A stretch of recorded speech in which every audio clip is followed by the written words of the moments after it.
What's up, guys? So today we're going to watch a couple of clips from one of our favorite right-wing lunatics, a lumberjack LARPer, bigoted douchebag, Matt Walsh. Let's see what this dumbass has to say. For example, Medhi Hassan, the former MSNBC host. Now, Hassan doesn't have an actual audience. His show is typically pulling in fewer than 40,000 viewers in the key demographic. What's the key demographic, Matt? Which is much, much less than I would get if I let the inanimate fish in the background host the show. Okay, if we just had the fish cam, if the only thing we had on the show was the fish cam, we would clear 40,000 views easily. There it is. So in lieu of attracting an audience, Medhi Hassan has attempted... Okay, all right, hold on. In the spirit of being a petty bitch, which Matt Walsh is one, I decided to look at the YouTube stats of Matt Walsh's channel and Zateo, the channel of Medhi Hassan. And I found out something really interesting. According to vidIQ, Matt Walsh got around 4 million views in the last 7 days, which is, acceptable, I guess. When I looked at Zateo, I see bigger number. 3 million more views over the last 7 days than Matt Walsh's rinky-dink channel. Okay? But I wanted to get, multiple sources on this because I needed to do a deep dive, right? This is really important because Matt brought it up, and everything he brings up is super important. But according to Social Blade, in the last 30 days, our boy Matt Walsh got 23 million. That's pretty decent, I guess, with 3.3 million subscribers, okay? And Zateo, with 1.4 million, so less than half the number of subscribers, got 35 million views over the last 30 days. Matt Walsh, 23 million. Zateo, 35 million. Okay, so that's 12 million more, over 50% more views over the last 30 days than Matt Walsh got. There was not anybody with the last name Hassan at the Constitutional Convention, okay? There were no Hassans dying on the battlefield in the Revolutionary War. Ooh, I'm going to have to stop you there, Matty boy. Yeah, there were Muslims who fought in the Revolutionary War. Okay. Says here, evidence suggests that Muslims fought alongside American colonists for freedom and liberty. Muslims came to these shores in large numbers with the transatlantic slave trade. It's estimated that up to 20% of all African slaves may have been Muslim. Nevertheless, they helped build America in so many ways, and historical evidence, names on the military muster rolls, suggests Muslims even participated in the Revolutionary War, fighting alongside colonists for freedom and liberty. So, yeah, Matt, you're just completely fucking wrong about basic-ass history, which is not a surprise given your conversation about Haiti with Ryan Grimm, which is one of the funniest clips I've ever seen. Not a single one. There were only the kinds of people that Hassan despises, even as he tries to co-opt the country that they created. Hassan... Wait, so is he implying that only white people fought in the Revolutionary War?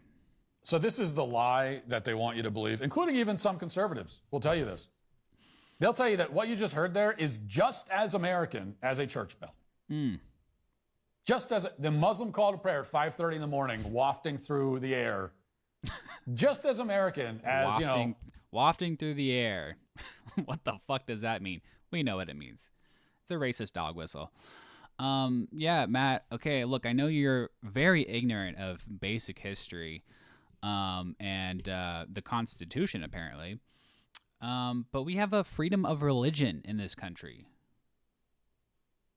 Freedom of religion. It's in the First Amendment, which means it's kind of important. You can practice any religion you want in this country, and that is American. That's why they put it in the First Amendment, you fuckwit. A good old American small town with the church bell going off at noon. That's what we're supposed to believe. And we all know that it's not true. We all know that it's not true. And the thing is, even if the call to prayer wasn't so obnoxious and so obviously disruptive to the lives of everybody living nearby, in this case it's in Dearborn, still doesn't matter. And even if church bells also rang at 5 a.m., which they don't, it also would not matter, because there's still a very good reason to say that in this country, church bells are acceptable in every city, while the Muslim call to prayer is not. And that reason is this, okay? Bigotry and racism, that's why. Christianity built this country. Islam did not at all, in even the slightest way.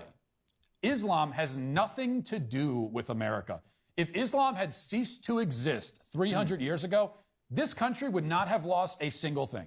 There is not a single good thing about our country that we would not have if not for Islam. And if you doubt that, then go ahead and give me an example of the great gift that Islam has given to this country since its founding. Oh, well, thank you for asking. I will do that. Okay, just a few examples here. Approximately 10% of doctors in America are Muslim. According to the U.S. Department of Defense, there are more than 5,000 Muslims serving in the military. When it comes to building cities, the U.S. wouldn't look the way it does if it weren't for a Muslim. The Bangladeshi American was known as the Einstein of structural engineering. He pioneered a new structural system of frame tubes that revolutionized the building of skyscrapers. When it comes to medical innovation, in 1963, a Pakistani-born Muslim neurosurgeon invented an intraventricular catheter system that can be used for the aspiration of cerebrospinal fluid or the delivery of drugs. He also developed the first coma score for classification of traumatic brain injury. And Muslims even invented the ice cream cone. The ice cream cone, guys. If that's not a significant contribution to American culture, I don't know what is. But you also have, major athletes like Muhammad Ali and Shaquille O'Neal, Kareem Abdul-Jabbar, on and on and on. So this idea that Muslims, contributed absolutely nothing or next to nothing to American society, American culture, the economy, our government, it's complete bullshit. It's completely ignorant of the positive impact that Muslims have had on this country. Now, when I made this point on X, Medhi Hassan responded with this. He said, quote, "1 in 3 of the slaves who built this country were Muslims. They were here long before the Walsh family arrived. You know that if you studied history, but I know MAGA has an issue with studying. Oh, and I'm guessing you don't count slaves as people or Americans. So for one thing, this country, just to be clear, was not built by slaves. It wasn't. Much less the hand." What evidence am I going to give you? Absolutely none. I'm going to point to things that were built upon slavery, like the Industrial Revolution. But to act as though slavery did not contribute to the wealth of this country is, again, completely ahistorical, which we expect nothing less from our dim-witted Matt Walsh. Medhi Hassan is a British Muslim who came here less than 10 years ago, so I don't expect him to know anything about my country. And he doesn't. He is as vapid and clueless as his non-existent audience would suggest. He has neither the integrity to tell the truth nor the intelligence to lie convincingly. He has come to this country to live. I'm sensing a lot of projection here. All right, I think I've had enough of this man-child who doesn't know just basic history, doesn't know how to use Google, apparently, where you can find these things out. You know, that Muslims have had a massively positive contribution to U.S. society, but apparently Matt Walsh doesn't have the brain power to use the internet. But anyway, guys, that's enough for me. I'm going to go take a nap. Love you. Bye-bye.